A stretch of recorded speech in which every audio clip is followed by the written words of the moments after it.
Dominating the skyline here in Athens, Greece's cultural jewel, the Acropolis, somehow symbolising the current need of the country itself, with massive cranes towering above it for structural support. So, a quick summary of tonight's main news at 7:25. The leader of the centre-right New Democracy Party, Antonis Samaras, has begun negotiations to seek to form a pro-bailout coalition here. He says he'll seek to soften some of the terms of the bailout to alleviate hardship in Greece. But even before talks get underway at the G20 summit of leading industrialized countries in Mexico, the German Chancellor Angela Merkel has said that Greece must meet the terms of the agreement and warned that any loosening would be unacceptable. So, how does Greece get itself back on its feet, and where is it going to find the money it needs to pay its debts? For the government, tax avoidance is a real headache. But for ordinary people and small businesses, the deep recession means they don't have the money to pay them. Tourists should be flocking to the historic sites and islands, but as I found out today, bookings are down. No one could pretend that Piraeus at 8 this morning was anything approaching a bustling port.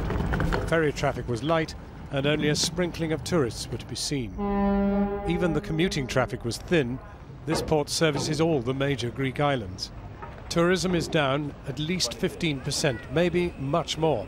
Ask a ticket seller. It's a difficult situation and we don't know what is going to happen. We see. Do you know in percentage would be half what you used to see or less than the half? Less than the half. Really? Yes. Yet the sea of tourists on the slopes of the Parthenon suggest otherwise. They are nearly all from cruise ships though, spending neither time nor money anywhere but amongst the ruins. The hotels, restaurants, gift shops hardly glimpse them. Is there fear in the air? We heard that if the elections didn't turn out well, we would have to go to France instead. Did you think about not coming? We wondered if it was going to be an issue to come, yes, but we came anyway. Did you have any worries about coming to Greece? No, not at all. Not at all? No, coming from where we come, from Argentina, so nothing can frighten us. Downtown in the business district of Athens, there is a strange air of neo-normality. Businessmen take their morning coffee, consume the day's news, and chat as if for all the world Greece was on top of it. Are these the people that fail to pay their taxes? The commerce that pays no VAT? You shouldn't generalize. This is the bad picture everybody gives for this country. And this is not the right picture. There are many people who are honest people. I do pay my taxes. He does pay his taxes.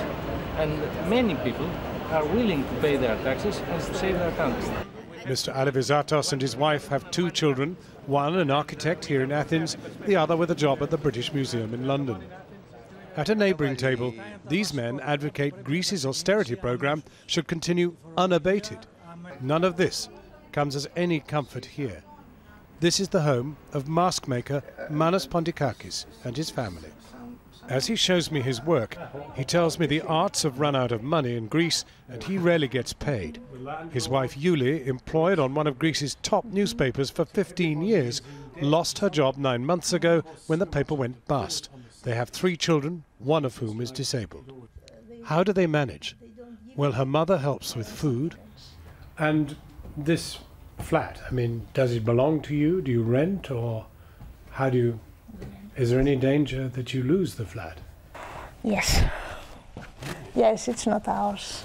The people they rent it to us. They are very nice. We own money. They say nothing and wait. But how long? I don't know. How long have they been waiting? 7 months. 7 months. Do you worry about your mom and dad and your sisters? Of course. I don't know. I'm very worried, and I don't know if I have the strength to do something about it. I don't know. I'm very fearful of the future, really. You see, that's the main problem. We have to give them strength, not only money. So we have to run this distance with principles and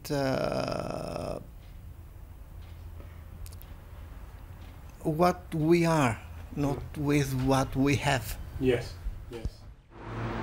There are thousands enduring the same plight as Manus and Julie's family, and many thousands more suffering still worse. The numbers of destitute on the streets grow daily.